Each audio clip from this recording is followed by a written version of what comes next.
میٹھی چھری قسط نمبر 3۔ اصول تو یہ ہے کہ اگر رات کو سونے میں تاخیر ہو جائے تو اگلی صبح آنکھ دیر سے کھلتی ہے، مگر یہ اصول اس بات کا متقاضی ہے کہ بستر پر جاتے وقت آپ کا ذہن روزمرہ کے جنجال کو نمٹا چکا ہو۔ میرے ساتھ ایسی کوئی سہولت نہیں تھی۔ میں ایک بہت الجھی ہوئی صورتحال کو ذہن میں بٹھا کر سویا تھا، لہٰذا آئندہ صبح معمول سے پہلے ہی میری آنکھ کھل گئی۔ میں نے اپنی عادت کے مطابق نہا دھو کر نماز فجر ادا کی اور ناشتے وغیرہ سے نمٹ کر تیار ہو گیا۔ رات تھانے سے اپنے کوارٹر کی طرف آتے ہوئے میں نے کانسٹیبل مشکور علی کی ڈیوٹی لگا دی تھی کہ وہ اللہ صبح دین محمد کو لانے کے لیے روانہ ہو جائے۔ دین محمد عرف بابا دینا ایک تجربہ کار کھوجی تھا۔ میں اسے مختلف مواقع پر نہایت ہی مفید اور نتیجہ خیز کام لے چکا تھا۔ کھوجی بابا دینا کو میں اپنے ساتھ جائے وقوع پر لے جانا چاہتا تھا تاکہ ڈاکو کا سراغ لگانے کے لیے ان کا کھرا اٹھایا جا سکے۔ دین محمد کو اپنے پیشے میں بے حد مہارت حاصل تھی۔ میں یونیفارم پہن کر قبل از وقت تھانے پہنچا تو مجھے معلوم ہوا مشکور علی میری ہدایت کی تکمیل کے لیے صبح تھانے سے نکل گیا تھا۔ مجھے دیکھ کر تھانے کا عملہ ٹینشن ہو گیا۔ رات کو جو پارٹی میں نے ڈاکوؤں کی تلاش میں جنگل کی طرف بھیجی تھی وہ واپس آ چکی تھی۔ پارٹی کے لیڈر نے مجھے بتایا کہ وہ ڈاکوؤں کے کسی گروہ کا سراغ لگانے میں ناکام رہے ہیں۔ تم نے جنگل کے کس حصے میں ڈاکو کو تلاش کیا؟ میں نے پولیس پارٹی کے سرکردہ اہلکار سے دریافت کیا۔ اس نے بتایا، ملک صاحب، ہم نے اس جنگل کے جنوبی حصے کو کھنگال ڈالا ہے، لیکن کہیں بھی ہمیں ڈاکو یا ان کے آثار نظر نہیں آئے۔ کیا تم لوگوں نے جنگل کے شمالی حصے کو چیک کیا؟ میں نے پوچھا۔ جنگل کے شمالی اور جنوبی حصے سے مراد وہ علاقہ تھا جو گزرگاہ کے شمال اور جنوب میں ضرور واقع تھا۔ یہ راستہ تقریباً جنگل کے درمیان سے گزرتا تھا۔ مذکورہ جنگل کا رقبہ کم و بیش 4.4 میل پر پھیلا ہوا تھا۔ اس راہ گزر سے شمال میں 3 میل اور جنوب میں لگ بھگ 2.5 میل، مشرق سے مغرب کی سمت اس کی طوالت 4 میل کے قریب تھی۔ پارٹی لیڈر نے میرے سوال کے جواب میں بتایا، ملک صاحب، ڈاکو نے واردات کے بعد جنگل کے جنوبی سمت رخ کیا تھا، اس سے ہم اس حصے کی خاک چھانتے رہے، شمالی والے حصے میں ہم نہیں گئے۔ یہ پارٹی مجھ سے کافی پہلے اس طرف روانہ ہوئی تھی۔ اگر وہ لوگ جنگل کے شمالی حصے میں داخل ہوتے تو یقیناً ملبل کا سفید دوپٹہ ان کی نظر سے اوجھل نہ رہتا جو کانسٹیبل ایک درخت کے تنے سے کھولا تھا۔ میں نے آئندہ 15 منٹ میں 2-3 نہایت اہمی کام سر انجام دیے۔ سب سے پہلے میں نے اے ایس آئی ظاہر کو تھانے سے روانہ کیا۔ ظاہر علی کو کئی کام کرنا تھے۔ اسے علاقے کے ایس پی کو اس واردات کی اطلاع دینے کے بعد سیدھا چک 32 پہنچنا تھا۔ چک 32 میں دولن رافع اور فرانی کے گھر والوں کو اس واقعے سے باخبر کرنے کے ساتھ ساتھ اسے الیاس اور بشارت کی سنگن بھی لینا تھی۔ میں نے اس حوالے سے ظاہر علی کو بریف کر دیا۔ اسے متعلقہ افراد کو ٹچ کیے بغیر ان کے بارے میں معلومات حاصل کرنا تھی۔ میں الیاس اور بشارت کی بے خبری میں ان پر ہاتھ ڈالنا چاہتا تھا۔ اگر ان لوگوں کو اس واردات سے بالواسطہ یا بلا واسطہ کوئی تعلق تھا تو پھر وہ کسی بھی سرگرمی سے فوراً محتاط ہو جاتے، اور یہی میں نہیں چاہتا تھا۔ ہوشیار اور محتاط شکار کو دام میں لانا بہت مشکل ہوتا ہے۔ ظاہر علی تھانے سے روانہ ہو گیا تو میں نے 2 کانسٹیبلز کو اپنے ساتھ اپنے کمرے میں بلا لیا اور خصوصی ہدایات دینے کے بعد انہیں سلطان پورہ کی جانب روانہ کر دیا۔ ان میں ایک تو مشکور علی تھا اور دوسرا آفتاب احمد۔ ان دونوں کو سادہ لباس میں رہتے ہوئے سلطان پورہ میں مہر مشتاق وغیرہ کی سرگرمیوں پر نگاہ رکھنا تھی، اور جیسے ہی وہ کوئی غیر معمولی بات نوٹ کرتے ان میں سے ایک تھانے آ کر فوراً مجھے مطلع کر دیتا۔ اگر مہر خاندان کا اس واردات میں ہاتھ تھا تو کوئی نہ کوئی مفید بات جلدی منظر عام پر آ جاتی، اور جیسے ہی یہ مفید بات میرے علم میں آتی میں فوراً حرکت میں آ جاتا۔ یہی پلاننگ ظاہر علی کے حوالے سے بھی تھی۔ میں اس کام سے فارغ ہوا تو کھوجی بابا کو اپنے کمرے میں بلا لیا۔ تھوڑی دیر پہلے مشکور علی سے اپنے ساتھ تھانے لایا تھا۔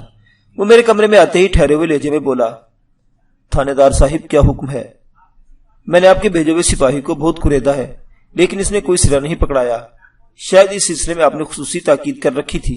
ویسے آپ کا سپاہی بڑا پکا بندہ ہے۔ میں نے اس بات میں گردن ہلائی اور کہا، تم ایک سرے کی بات کرتے ہو بابا، میں تو پورا معاملہ ہی تمہارے سامنے کھول رہا ہوں۔ جی حکم سرکار، وہ ہمتاً گوش ہو گیا۔ میں نے پوچھا، تمہیں پتہ تو چل گیا ہوگا کہ پچھلی رات ادھر جنگل میں ایک واردات ہو گئی ہے؟ جی سرکار، اس نے پرمعنی انداز میں گردن کو جنبش دی۔ میں نے اس واقعے کے بارے میں سنا ہے۔ ڈاکو کے کسی گروہ نے ایک بارات پر حلہ بول کر بڑی تباہی مچائی ہے اور جاتے ہوئے دلہن کو بھی اغوا کر لیا ہے۔ دولہا کو وہ گولیوں سے بھون کر وہیں پھینک گئے ہیں۔ تم نے بالکل ٹھیک سنا ہے بابا دین، میں نے گمبھیر لہجے میں کہا۔ ہمیں ڈاکوؤں کے اسی گروہ کا سراغ لگانا ہے تاکہ ان کے قبضے سے دلہن کو چھڑایا جا سکے۔ اس سلسلے میں مجھے تمہارے ماہرانہ تعاون کی ضرورت ہے۔ ہم ابھی جائے کنواں کی طرف روانہ ہونے والے ہیں۔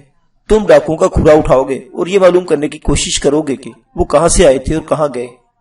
تو میرا مطلب سمجھ رہے ہو نا؟ اس نے سر کو اس باتی جنبش دی اور بولا، بڑی چنگی طرح سمجھ رہا ہوں حضور۔ تو پھر تم 10 منٹ کے اندر ضروری تیاری کر لو، میں نے 2 ٹوک انداز میں کہا۔ اس کے بعد میں نے حوالدار خیبر خان کو اپنے پاس بلا لے اسے ضروری ہدایات دینے لگا۔ میری غیر موجودگی میں سے تھانے کا نظام سنبھالنا تھا اور وہ اس کا اہل تھا۔ لگ بھگ 8 بجے ہم تھانے سے روانہ ہوئے، یہ خاصا جلدی تھا۔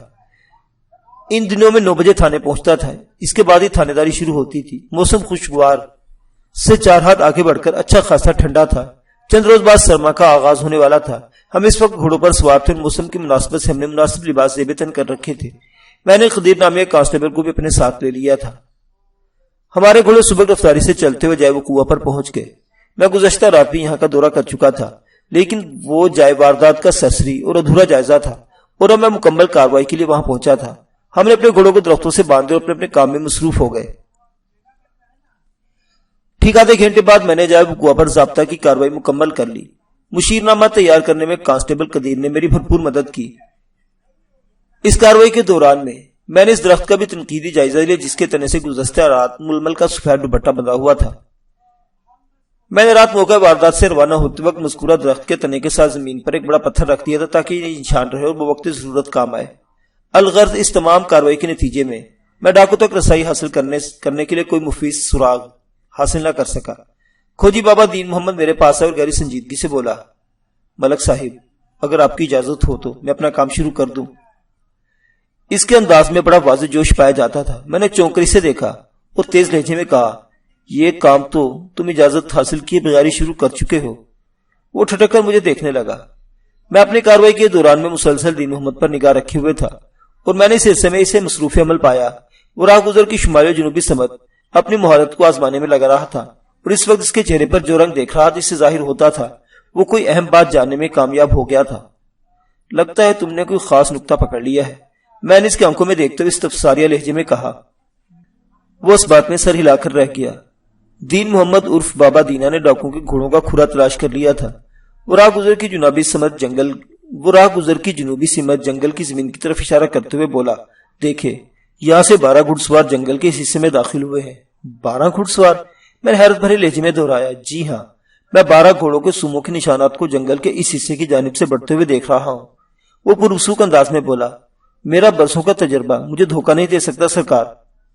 دین محمد، میں نے ٹھہرے ہوئے لہجے میں کہا، کوئی 4 درجہ براتیوں نے 6 گھڑ سوار ڈاکوں کی گواہی دی ہے۔ تعداد کے سلسلے میں ان سب کا بیان تضاد سے پاک ہے، اور تم؟ میں اپنی بات نامکمل چھوڑ کر تھوڑا سا متوقف ہوا، پھر مزید کہا، تم 12 گھڑ سواروں کی نئی کہانی سنا رہے ہو؟ کہیں 60 کا ہنسا عبور کرنے کے بعد تم سٹھیا تو نہیں گئے؟ دین محمد کھوجی کی عمر 65 سے متجاوز تھی، تاہم اس کی نگاہ اور قوا ابھی تک درست حالت میں کام کرتے تھے۔ میں نے سٹھیانے والی بات اس کے فتوے کے پیش نظر بے ساختہ کہی تھی۔ وہ گہری سنجیدگی سے بولا، مائی باب، میں سٹھیایا ہوں اور نہ ہی میرا کوئی ہنر غلط رہنمائی کر رہا ہے۔ میری گناہگار آنکھیں جو کچھ دیکھ رہی ہیں اور ناقص بدھی جو نتیجہ اخذ کر رہی ہے، میں تو اس کے مطابق بول رہا ہوں۔ یقین کرنا یا نہ کرنا آپ کے اختیار میں ہے۔ اس کی سنجیدگی نے مجھے متاثر کیا۔ میں نے اپنی توجہ اس کی جانب مبذول کرتے ہوئے کہا، اچھا ٹھیک ہے، آگے بتاؤ، تمہارا تجربہ اور تجزیہ کیا کہتا ہے؟ وہ خاموشی کے ساتھ جنگل کے جنوبی حصے میں چند قدم آگے بڑھا اور حتمی لہجے میں بولا، یہ جگہ دیکھ رہے ہیں آپ؟ اسے کچی زمین کے جانب اشارہ کیا اور مزید کہا، اس مقام سے ان 12 گھڑ سواروں کی 2 ٹولیاں بن گئی ہیں۔ 6 گھڑ سوار ادھر گئے اور باقی 6 گھڑ سوار ادھر۔ بات ختم کر دے اس نے ادھر اور ادھر کی نشاندہی بھی کر دی۔ دونوں سمتوں میں لگ بھگ 15 ڈگری کا زاویہ حائل تھا۔ میں کھوجی کی ماہرانہ پیشگوئی نما بات پر غور کر ہی رہا تھا کہ ذہن میں روشنی کا ایک تیز چمکا ہوا۔ مجھے یاد آ کہ گزشتہ رات میں نے 6 افراد پر مشتمل ایک گھڑسوار پارٹی کو ڈاکو کی تلاش میں تھانے سے روانہ کیا تھا اور انہیں ہدایت کی تھی کہ وہ جائے وقوع سے جنوب کی سمت جنگل میں داخل ہوں۔ ان 6 گھڑسوار افراد میں 4 میرے عملے کے آدمی تھے اور باقی 2 باراتی رہنمائی کے لیے ان کے ساتھ کر دیے تھے۔ غالب امکان اس بات کا تھا کہ کھوجی بابا نے جو دیگر 6 گھوڑوں کا سراغ لگایا ہے وہ پولیس کی تلاشی پارٹی ہی ہو۔ میں نے سرساتی آواز میں کہا، بابا دینا، ادھر ادھر جانے والے گھڑ سواروں میں تمہیں کوئی واضح فرق بھی دکھائی دے رہا ہے؟ چند لمحے خاموش رہنے کے بعد اس نے جواب دیا، تھانے دار صاحب، گھوڑوں کا کھرا بتاتا ہے کہ ایک پارٹی میں شامل 6 گھوڑوں پر صرف ایک آدمی سوار تھا، جبکہ دوسری پارٹی میں شامل 6 گھوڑوں پر 8 افراد سوار تھے۔ میرے تجربے کے مطابق 4 گھوڑوں پر ایک سوار اور باقی گھوڑوں پر 2 آدمی سوار تھے۔ گھوڑوں کے سوموں کا دباؤ اور اس دباؤ کے نتیجے میں زمین پر بننے والا پھیلا ہوا کھرا اس بات کو کھول کھول کر بیان کر رہا ہے۔ اور گستاخی معاف حضور، اس نے معافی چاہنے والے انداز میں دونوں ہاتھ جوڑ دیے۔ پھر چٹانی لہجے میں گویا ہوا، یہ تو میں پہلے بھی عرض کر چکا ہوں، میرا علم مجھے دھوکہ نہیں دے رہا۔ میں پہلے بھی کھوج کے کئی کیسوں میں دین محمد کی مہارت اور تجربے کو آزما چکا تھا اور اس نے ہمیشہ اسے پرفیکٹ پایا تھا، لیکن اس وقت اپنے علم کے اس جید نے 8 اور 6 گھڑ سواروں کی جو کہانی سنائی تھی، اس نے میری سوچ میں ہلچل مچا دی۔ میں ایک سنسنی خیزی کی کیفیت سے دوچار تھا۔ صورتحال روزے روشن کی مانند مجھ پر آیا ہو چکی تھی۔ بابا دینا کا تجربہ جھوٹا نہیں ہو سکتا۔ یہ کوئی ڈھکی چھپی بات نہیں تھی کہ ڈاکو نے بارات پر شب خون مارنے کے بعد دلہن اور زیورات اور قیمتی تحائف سے بھرے ہوئے جستی صندوق کو اڑا لیا تھا۔ ظاہر ہے دلہن رانی اور مذکورہ صندوق کو بھی گھوڑوں پر ہی لادا گیا تھا، لہذا کم و بیش 2 افراد کا بوجھ بڑھ گیا اور یقیناً 2 گھوڑوں پر اس وزن کو تقسیم کر کے لادا گیا ہوگا۔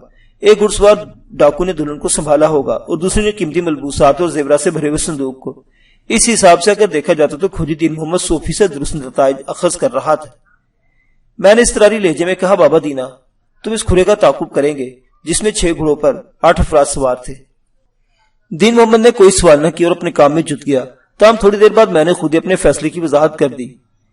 مجھے اندازہ ہو گیا تھا، کھوجی نے پورے اعتماد لہجے میں تبصرہ کیا۔ ہم لگ بھگ آدھے گھنٹے تک جنگل میں جنوب کی سمت بڑھتے رہے۔ اس دوران میں کبھی ہم گھوڑوں پر سوار ہو جاتے اور کبھی گھوڑوں کی لگام تھام کر ساتھ ساتھ پیدل چلنے لگتے۔ کھوجی دین محمد ہم سے چند قدم آگے ہمارا رہنما بنا چل رہا تھا۔ میں اور کانسٹیبل قدیر اس کی ہدایت اور مشورے کے مطابق روکتے اور آگے بڑھتے رہتے تھے۔ ہم اس وقت جس فن اور ہنر کی روشنی میں سفر کر رہے تھے، اس کا ماہر اور عالم بہرحال دین محمد کھوجی ہی تھا، لہذا اس کی پیروی ہم پر لازم تھی۔ کم و بیش نصف میل جنگل کے اندر آنے کے بعد دین محمد رک گیا، مجبوراً ہمیں بھی رکنا پڑا۔ کھوجی نے 10 گز کے دائرے میں بغور جنگلی زمین کا جائزہ لیا اور حتمی لہجے میں یہ فتویٰ صادر کر دیا، اس مقام پر گھڑ سواروں نے قیام کیا ہے۔ میں یہاں گھوڑوں کے کھرے کے علاوہ 7 بندوں کا کھرا بھی دیکھ رہا ہوں۔ اور وہ ایک لمحے کو ڈرامائی انداز میں خاموش ہوا، پھر بات کو مکمل کرتے ہوئے بولا، اور ان 7 بندوں کے کھرے میں ایک عورت کا کھرا بھی شامل ہے، یعنی یہاں 6 مردوں اور ایک عورت کے قدموں کا کھرا موجود ہے۔ اب اس بات میں کسی شک و شبے کی گنجائش باقی نہیں رہی تھی کہ 6 ڈاکوؤں اور مغوی رانی نے اس مقام پر عارضی پڑاؤ ڈالا تھا۔ عارضی اس لیے کہ اب وہاں دکھائی نہیں دے رہے تھے۔ میں نے سنسنی خیز لہجے میں دین محمد سے استفسار کیا، تم جن 6 مردوں اور ایک عورت کے کھرے کی بات کر رہے ہو، وہ 7 اب یہاں موجود نہیں ہے، ذرا یہ بھی تو پتا چلاؤ وہ آگے کس طرف گئے ہیں؟ ابھی لے جناب، کھوجی یہ کہتے ہوئے اپنے کام میں مصروف ہو گیا۔ 10 منٹ بعد اس نے واپس آ کر فیصلہ کن لہجے میں کہا، جناب میں یہ تو نہیں بتا سکتا ان لوگوں نے یہاں کتنا قیام کیا ہے، مگر ایک بات کا مجھے وثوق ہے، وہ یہاں سے واپس راہ گزر کی طرف گئے ہیں۔ یہ کیا کہہ رہے ہو دین محمد؟ اس کی بات سن کر میں اچھل پڑا۔ میں بالکل ٹھیک کہہ رہا ہوں سرکار، وہ اٹل لہجے میں بولا، لیکن وہ واپس کیسے جا سکتے ہیں؟ اس کی بات ہضم ہونے والی نہیں تھی۔ وہ اپنی دھن میں بولتا چلا گیا، تھانے دار صاحب، تھوڑے فاصلے پر میں نے 6 گھوڑوں کے سموں کا کھرا ڈھونڈ لیا ہے، لگتا ہے 7ویں عورت کو انہوں نے دوبارہ کسی گھوڑے پر سوار کر لیا تھا۔ ان 6 گھوڑوں کے کھروں میں 2 کھرے وہی ظاہر کر رہے ہیں، یعنی ایک گھوڑے پر 2 سوار۔ ایک لمحے کو رک کر اس نے اضافہ کیا، یا یوں کہہ لے ان 2 گھوڑوں میں سے ایک پر ڈاکو کے ساتھ دلہن اور دوسرے پر ڈاکو کے ساتھ زیورت والا صندوق لدا ہوا تھا۔ کھوجی کے ماہرانہ تجزیے سے ظاہر ہوتا تھا کہ ڈاکو نے رانی سمیت کچھ وقت اس مقام پر گزارا تھا، پھر واپسی کی راہ لی۔ واپسی والی صورت اگرچہ ناقابل ہضم تھی، تاہم میں نے ایک دوسرے زاویے سے کھوجی سے پوچھا، دین محمد اس مقام پر تم نے جن 6 مردوں اور ایک عورت کا کھرا نکالا ہے، اس سے کسی افراتفری کا بھی اندازہ ہوتا ہے یا یہاں قیام کے دوران ان میں سلو صفائی ہی نظر آ رہی ہے؟ وہ 6 ڈاکو ایک دلہن کو بھری بارات سے اٹھا لائے تھے۔ یہ ممکن نہیں تھا کہ رانی اس زیادتی کے خلاف مزاحمت نہ کرتی، اس نے خود کو چھڑانے اور ڈاکو کے چنگل سے نکالنے کے لیے تھوڑی بہت جدوجہد تو کی ہوگی، اور یہ مدافعتی تنگو دو اس کے قدموں کے نشانات کی صورت میں وہاں ضرور ثبت ہونی چاہیے تھی، لیکن کھوجی کے جواب نے میرے تمام اندازوں کی نفی کر دی۔ جناب میرا ہنر اس بات کی گواہی دیتا ہے کہ اس جگہ پر قیام کرنے والے 7 افراد میں کسی قسم کی چھینا جھپٹی یا کھینچا تانی نہیں ہوئی۔ وہ لوگ امن و امان سے یہاں رکے اور پھر آگے بڑھ گئے، یعنی واپسی کی راہ پر گامزن ہو گئے۔ پہلی بات کی طرح کھوجی کی دوسری بات بھی میرے لیے ناقابل یقین تھی۔ میں نے تلخ لہجے میں کہا، کیا تم یہ ثابت کرنا چاہتے ہو دلہن راضی خوشی ڈاکو کے ہاتھ اغوا ہوئی ہے؟ جناب میں تو اپنے تجربے کی روشنی میں کھرے کے نتائج سے آپ کو آگاہ کر رہا ہوں، وہ مسکین سی صورت بنا کر بولا۔ میں نے اپنے طور پر کچھ ثابت کرنے یا توڑنے کی کوشش نہیں کی۔ ایک لمحے کے توقف کے بعد میں نے اس سے کہا، ٹھیک ہے دین محمد، اب ہم اس کھرے کا تعاقب کریں گے جو یہاں سے واپسی کی راہ دکھا رہا ہے، تم آگے آگے چلو گے۔ وہ تھوڑی دیر تک سوچتے ہوئے نظر سے مجھے دیکھتا رہا، پھر گردن چکا کر بولا، جو حکم سرکار، آجے میرے پیچھے پیچھے۔ 10-15 قدم ایک نیم بیسوی دائرے میں چلنے کے بعد ہم دوبارہ جنگل سے شمال کی راہ گزر کے سمت بڑھنے لگے۔ تم اس بردار زاویے میں تھوڑی تبدیلی آ گئی تھی۔ یہ وہ راستہ نہیں تھا جس پر چل کر ہم یہاں تک پہنچے تھے۔ ہم واپس راہ گزر کی جانب تو جا رہے تھے، مگر بانداز دیگر۔ تھوڑی دیر میں مجھے اندازہ ہو گیا ہم قدرے مختلف راستے سے راہ گزر کی جانب بڑھ رہے ہیں۔ اس صورت میں ہم مذکورہ راہ گزر تک پہنچ جاتے، لیکن یہ وہ مقام نہ ہوتا جہاں گزشتہ رات تہرے جرم کی ایک لرزہ خیز واردات ہوئی تھی۔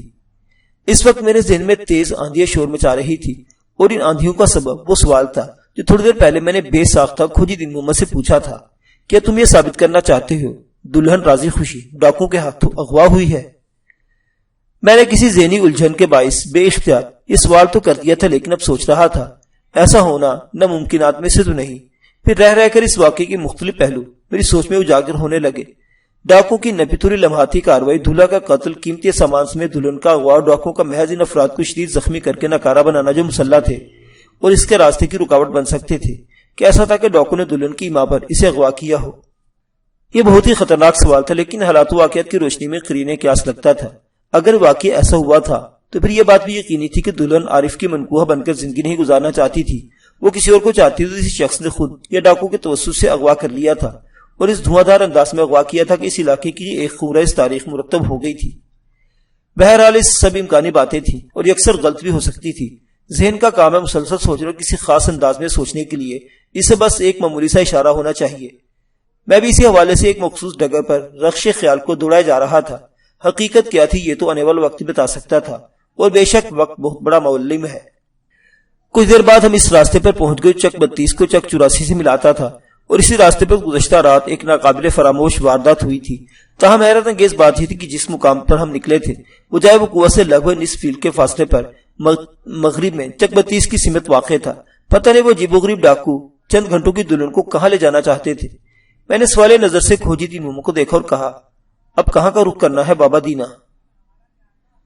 جدھر کھرا لے جائے جناب، وہ بدستور سنجیدہ لہجے میں بولا۔ ایک مرتبہ پھر ہمارا سفر شروع ہو گیا۔ اب ہم اس راستے سے شمال میں واقع گھنے جنگل میں آگے بڑھ رہے تھے۔ ڈاکو بہت ہی شاطر اور چالاک ثابت ہو رہے تھے۔ پہلے انہوں نے واردات کے فوراً بعد جنگل کے جنوبی حصے کی راہ اختیار کی، چنانچہ لامحالہ میرا ذہن سلطان پور کی طرف چلا گیا۔ اب ان کا کھرا شمالی جنگل کی جانب بڑھ رہا تھا۔ پتہ نہیں حالات کا اونٹ کس کروٹ بیٹھنے کا ارادہ کیے ہوئے تھا۔ جب تک اس کھرے کے سہارے میں کسی واضح منزل تک نہ پہنچ جاتا، حتمی طور پر کچھ نہیں کہا جا سکتا تھا، اور مجھے یقین تھا بہت جلد میری یہ تنگو دو منزل کو ابھار کر سامنے لے آئے گی۔ انسان کا یقین اس کائنات کا طاقتور ترین جذبہ ہے۔ اس کے بلبوتے پر ناممکن و ممکن بنایا جا سکتا ہے۔ خالق اور مخلوق کا تعلق بھی اسی جذبے پر استوار ہے، ورنہ وہ ذات پاک انسان کے عملی تجربے میں آنے والی نہیں۔ جلدی میرا یقین رنگ لے آیا اور ہم ڈاکوں کا کھرا پکڑتے ہوئے ایک متروک کنویں تک جا پہنچے۔ یہ مقام جنگل کے اختتام پر واقع تھا۔ کھوجی نے متروک کنویں کے پاس رکتے ہوئے کہا، یہاں بھی ان لوگوں نے رک کر کچھ وقت گزارا ہے۔ ہم گھوڑوں سے اتر آئے اور اس مقام کا جائزہ لینے لگے۔ کھوجی ایک مرتبہ پھر کھوج کے کام میں مصروف ہو گیا۔ وہ وہاں کی زمین کو اپنے تجربے کی کسوٹی پر پرکھ رہا تھا۔ میں اور کانسٹیبل گھوم پھر کر کچھ تلاش کرنے کی کوشش کرنے لگے۔ کیا یہ ذہن میں واضح نہیں تھا، بس ہم کچھ نہ کوئی ڈھونڈ نکالنے کی تنگودو میں تھے۔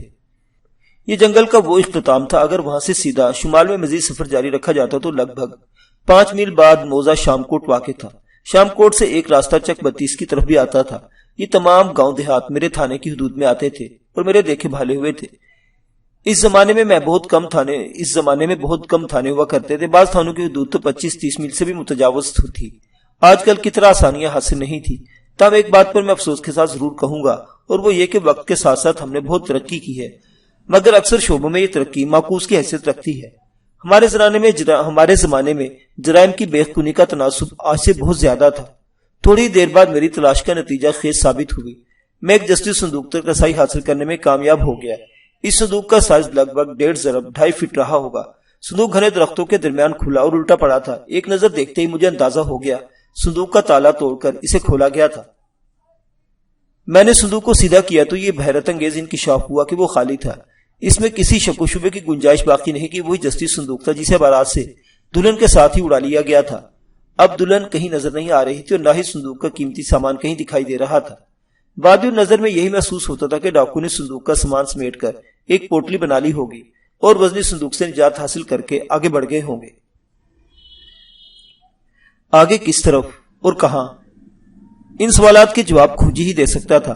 تھوڑی دیر بعد دین محمد ہمارے قریب آ گیا۔ میں نے اسے جسٹی صندوق کے بارے میں بتایا۔ اسے میرے اندازے سے اتفاق کیا اور بولا، مجھے بھی یہی لگتا ہے جناب، وہ لوگ صندوق کا سامان سمیٹ کر آگے بڑھ گئے ہیں۔ میں نے جلدی سے پوچھا، آگے کہاں دین محمد؟ وہ اپنی پیشانی کو مسلتے ہوئے بولا، یہاں سے وہ 2 مختلف سمتوں میں روانہ ہوئے ہیں۔ ایک گھوڑے کا کھرا شمال کی نشاندہی کر رہا ہے۔ اس گھوڑے پر سوار افراد کی تعداد 2 ہے۔ باقی 5 گھوڑوں کے سموں کا کھرا واپس جنگل کی طرف جاتا دکھائی دیتا ہے۔ یہ ایک الجھی صورتحال تھی۔ میں ششو پنج میں پڑ گیا۔ مجھے دیکھ کر دین محمد نے پوچھا، اب کس طرف چلنے کا حکم ہے سرکار؟ میں نے ایک لمحہ غور کیا۔ شمال کی سمت دور دور تک کھیتوں کا سلسلہ پھیلا ہوا تھا۔ کھیتوں کے درمیان سے ایک تنگ سا کچا راستہ شام کوٹ جاتا تھا، جو وہاں سے کم و بیش 5 میل کے فاصلے پر تھا۔ ہمارے عقب میں وہی گھنا جنگل تھا جس سے گزر کر ہم یہاں تک پہنچے تھے۔ ایک فیصلے پر پہنچنے کے بعد میں نے کھوجی سے کہا، پہلے جنگل کو چیک کر لیتے ہیں، پھر شمالی رخ کو بھی دیکھ لیں گے۔ جو حکم سرکار، وہ فرما برداری سے بولا۔ کھوجی نے اپنا کام شروع کر دیا۔ میں اور کانسٹیبل قدیر اس کی پیروی میں آگے بڑھنے لگے۔ ہم جس سمت چلتے ہوئے یہاں تک پہنچے تھے، واپس جاتے ہوئے اسی سمت میں اچھا خاصا فرق آ گیا تھا۔ اس تبدیل شدہ زاویے پر سفر کرتے ہوئے آگے بڑھ رہے تھے کہ موسم کے تیور بدلنے لگے۔ کھوجی نے آسمان کی طرف دیکھتے ہوئے کہا، اللہ خیر کرے، اس وقت بارش نہیں ہونی چاہیے ورنہ ساری محنت ضائع ہو جائے گی۔ ہم اس وقت گھنے جنگل میں سے گزر رہے تھے، جہاں کہیں سے آسمان نظر آ رہا تھا۔ وہاں سے آسمان کے ارادے بڑے خطرناک دکھائی دے رہے تھے۔ گلابی جاڑے کا آغاز تھا۔ موسم سرما کے آغاز سے پہلے ایک آدھ بارش ہو جایا کرتی تھی، جس سے درجہ حرارت میں بڑی حد تک کمی واقع ہو جاتی تھی۔ یہ ایک طرح سے موسم سرما کا ٹریلر ہوا کرتا تھا۔ میں بھی اس وقت دل سے بارش کی مخالفت میں تھا۔ ہم ڈاکو کا کھرا پکڑ کر کسی نتیجے پر پہنچنے والے تھے۔ اس موقع پر واقع بارش رنگ میں بھنگ ڈال دیتی۔ ہم سدھے راہ کھو بیٹھتے اور ایک مرتبہ پھر وہیں کھڑے ہو جاتے جہاں سے چلے تھے۔ میں نے مضبوط لہجے میں کہا، دین محمد، دل چھوٹا کرنے کی ضرورت نہیں، انشاءاللہ کچھ نہیں ہوگا، تم اپنے کام کی رفتار بڑھا دو۔ وہ تو میں آپ کے حکم سے پہلے ہی بڑھا چکا ہوں، وہ گہری سنجیدگی سے بولا۔ ہم تیز رفتاری سے اپنا کام کرتے ہوئے آگے بڑھتے چلے گئے اور مزید 1 گھنٹے کی ارکریزی کے بعد ہم اس راستے پر نکل آئے جس پر وہ سنگین واردات وقوع پذیر ہوئی تھی۔ لہٰذا اس مرتبہ ہم ایک نئے مقام پر کھڑے تھے۔ ایک اندازے کے مطابق یہ مقام جائے وہ کنواں سے کافی فاصلے پر مغربی حصہ میں تھا۔ میں نے نگاہ اٹھا کر آسمان کو دیکھا۔ میں نے نیلے جاویدانی آسمان کو اس وقت گہرے سرمئی بادلوں سے ڈھکا ہوا پایا۔ حالانکہ جب صبح ہم تھانے سے روانہ ہوئے تھے تو مطلع صاف و شفاف تھا۔ ہماری جنگل نوردی کے دوران ہی آسمان کا مزاج بدلا تھا۔ شاید ایسے ہی موقع کے لیے کہا جاتا ہے، بدلتا ہے رنگ آسماں کیسے کیسے۔ میں نے کھوجی کو زمین کے ساتھ مصروف پایا اور اس کے قریب پہنچ گیا۔ میں نے اسے مخاطب کرتے ہوئے کہا، موسم کے تیور تم بھی دیکھ چکے ہو دین محمد، جو بھی کرنا ہے جلدی جلدی کرو ورنہ بنا بنا کھیل بگڑ جائے گا۔ اب ہمیں واپس متروک کنویں کی طرف بھی جانا ہے۔ جناب، میں نے 5 گھوڑوں کے سموں کا کھرا نکال لیا ہے، وہ پرسوک انداز میں بولا۔ وہ لوگ اسی راستے پر چلتے ہوئے مغرب کی طرف گئے ہیں۔ آپ کا حکم ہو تو میں آگے بڑھوں؟ دین محمد کے انکشاف نے مجھے چونکنے پر مجبور کر دیا۔ مغرب کی جانب چک 32 واقع تھا۔ مغربی دلہن رافع اور فرانی کا تعلق اسی چک سے تھا۔ میرے چونکنے کا سبب رانی نہیں بلکہ بشارت اینڈ کمپنی تھی۔ رانی کا ماموں الیاس اور اس کا بیٹا بشارت اسی گاؤں میں رہتے تھے اور یہ لوگ مشکوک افراد کی فہرست میں ٹاپ پر تھے۔ میں برق رفتاری سے ان کے بارے میں سوچ رہا تھا۔ مقتول عارف کے باپ خدا بخش کا کہا ہوا ایک ایک لفظ میرے ذہن میں تازہ تھا۔ اس کے بیان کے مطابق رانی کی ماں خدیجہ اپنی بیٹی کی شادی بھائی الیاس کے بیٹے سے کرنا چاہتی تھی۔ الیاس کا بیٹا بشارت بھی رانی کو چاہتا تھا، لیکن رانی کا باپ اللہ بخش اپنے سالے اور اس کے بیٹے کو سخت ناپسند کرتا تھا۔ لہذا اس نے بیوی کی 1000 مخالفت کے باوجود بھی بیٹی کی شادی چھوٹے بھائی کی طرف کر دی، جس کے نتیجے میں بشارت اور الیاس وغیرہ نے شادی کا مکمل بائیکاٹ کر دیا۔ ڈاکو کے قدموں کے اثار چک 32 کی جانب بڑھنے لگے تو میرا ذہن لامحالہ منفی زاویے پر الیاس اور اس کے بیٹے بشارت کے بارے میں سوچنے لگا۔ میں نے دین محمد سے کہا، نیک کام میں تاخیر مناسب نہیں ہوتی دین محمد، بسم اللہ کرو۔ میری بات ختم ہوتے ہی آسمان کے آنسو نکل آئے۔ پتہ نہیں خوشی کے آنسو تھے یا ماتم کے۔ دیکھتے ہی دیکھتے ہلکی بوندا باندی شروع ہو گئی۔ اس لمحے میرے ذہن میں یہ حقیقت تازہ ہو گئی، تدبیر کند بندہ، تقدیر زندہ خند۔ لو جی، کام ہو گیا کام۔ کھوجی نے آسمان کی طرف دیکھتے ہوئے مایوسی سے کہا۔ میں نے امید کا دامن ہاتھ سے نہ چھوڑو، قدرے مضبوط لہجے میں کہا، دین محمد، دل ہارنے کی ضرورت نہیں، تم آگے بڑھتے رہو، مجھے لگتا ہے جلدی بوندا باندی رک جائے گی۔ آسمان شاید میری آواز پر کان لگائے بیٹھا تھا۔ ادھر میں نے بات پوری کی، ادھر بارش کی رفتار میں اضافہ ہو گیا۔ اب باقاعدہ می برس رہا تھا۔ اسے بونداباندی کہنا سخت حماقت ہوتی۔ دین محمد نے میری طرف دیکھا اور کہا، ملک صاحب، ڈاکوں کا کھرا تو سمجھے گیا ہاتھ سے، اب ہمیں خود کو بھیگنے سے بچانا ہوگا۔ اگر یہ پالا میری بوڑھی ہڈیوں میں اتر گیا تو بڑی آفت مچائے گا۔ دین محمد اگرچہ 65 کے قریب تھا، لیکن اس کی صحت کو قابل رش کہا جا سکتا تھا۔ یہ معمولی سی سردی اس کی ہڈیوں تک رسائی حاصل نہیں کر سکتی تھی۔ بہرحال اس نے بھیگنے سے بچنے والی بڑی معقول بات اور بر وقت کی تھی۔ یہ ایک آزمودہ حقیقت تھی کہ کسی بھی موسم کی ابتدائی شدت اور سختی انسانی صحت کے لیے زیادہ تکلیف کا باعث ہوتی ہے۔ اس میں بیماریاں منہ کھولے اور پر پھیلائے چاروں طرف منڈرا رہی ہوتی ہیں۔ اس کی نسبت جاتے ہوئے موسم کی شدت اور سختی ہمیشہ فائدہ مند ثابت ہوتی ہے۔ اس بات کے آثار نہیں تھے کہ بارش ہو جائے گی، لہٰذا ہم نے تھانے سے روانہ ہوتے وقت بارش سے بچاؤ کا کوئی بندوبست ہی نہیں کیا تھا۔ ہمارے جسموں پر مناسب گرم لباس موجود تھا، لیکن اگر یہ لباس بارش میں شرابور ہو جاتا تو اس کی ساری گرمی ایک طرف رہ جاتی، الٹا یہ ہمارے لیے جی کا جنجال بن کر رہ جاتا۔ اس اچانک شروع ہو جانے والی بارش نے موسم سرما کو باقاعدہ آغاز دے دیا تھا۔ میں نے دین محمد کھوجی کی بات کے جواب میں کہا، دین محمد، تم عمر کے لحاظ سے لاکھ بوڑھے سے ہی، لیکن تمہاری ہڈیاں ہم جوانوں سے زیادہ برداشت کی مالک ہیں۔ یہ ہلکی پھلکی بارش تمہارا کچھ نہیں بگاڑ سکتی، بہرحال اس سے بچنا بھی ضروری ہے۔ میں نے ادھر ادھر نگاہ دوڑائی اور اضافہ کرتے ہوئے کہا، اس وقت بارش کے خلاف سب سے محفوظ پناہ گاہ یہ گھنا جنگل ہی ہے، آؤ اس کی طرف چلتے ہیں۔ پھر ہم گھوڑوں پر سوار ہو کر آگے پیچھے جنگل میں داخل ہو گئے۔ جلد ہی ہم ایک ایسے مقام تک رسائی حاصل کرنے میں کامیاب ہو گئے جہاں 3 درختوں کے ولائی حصے میں آپس میں خلط ملط ہو کر رہ گئے تھے۔ ان کی چوٹیاں باہم پہ وسط ہو کر ایک بلند و بالا چھتری کی صورت اختیار کر چکی تھی۔ پتے گھنی شاخوں میں سے چھن کر بارش کا پانی نیچے تک نہیں پہنچ پا رہا تھا، گویا ہم وہاں پناہ لے کر بارش سے واقعی محفوظ ہو گئے تھے۔ دین محمد کھوجی نے چہرہ اٹھا کر اوپر دیکھا اور بڑے ٹھہرے ہوئے لہجے میں بولا، بس جی، خدا کی قدرت ہے۔ اس کے اس مبہم جملے نے مجھے اکسایا۔ میں نے پوچھ لیا، دین محمد، تمہیں اس ہنگامی پناہ گاہ میں خدا کی کون سی قدرت نظر آئی؟ ذرا مجھے بھی بتاؤ۔ جناب، خدا ہر جگہ موجود ہے، اس لیے اس کی قدرت بھی ہر جگہ پائی جاتی ہے، وہ کسی فلسفی کے سے انداز میں بولا۔ ویسے میں اس وقت اس نیلی اور ہری چھتری کی بات کر رہا ہوں۔ نیلی اور ہری چھتری؟ میں نے چونک کر سوال کیا۔ وہ معنی خیز انداز میں گردن ہلاتے ہوئے بولا، ادھر باہر راہ گزر پر نیلی چھتری ہمیں بھگونے پر تلی ہوئی تھی، اور یہاں ہری چھتری نے ہمیں بھیگنے سے محفوظ کر رکھا ہے۔ اندر بھی خدا کی قدرت، باہر بھی اس کی قدرت۔ میں پلک جھپکتے میں سمجھ گیا نیلی اور ہری چھتری سے اس کی مراد بالترتیب آسمان اور درختوں کا جھوٹ تھی۔ بعض اوقات ایک سیدھا سادہ ان پڑھ شخص بھی اتنی گہری بات کہہ جاتا ہے کہ ہزاروں لاکھوں کتابیں اپنے ذہن میں اتارنے والے بھی اشش کر اٹھتے ہیں۔ اسی لیے کہا جاتا ہے کہ ان پڑھ کو کبھی جاہل نہیں سمجھنا چاہیے۔ سمجھداری اور بردباری کا تعلق علم سے نہیں بلکہ عمل اور تجربے سے، مشاہدے سے اور غور و فکر سے ہے، اور یہ تمام تر کام کسی کتاب کو ہاتھ لگائے بغیر بھی کیے جا سکتے ہیں۔ ہم نے گھنے درختوں کے جھنڈ میں بمشکل 25 منٹ گزارے ہوں گے کہ بارش تھم گئی۔ میں نے دین محمد کی طرف دیکھتے ہوئے کہا، چلو باہر نکل کر راستے کا جائزہ لیتے ہیں۔ ہاں جناب، اب تو راستے کا جائزہ ہی لیا جا سکتا ہے، یہ بیچارہ کہیں نہیں جاتا۔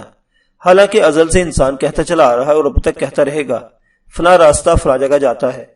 ان اللہ کے بندوں سے کوئی یہ نہیں پوچھتا کہ ایسی باتیں کیوں کرتے ہو۔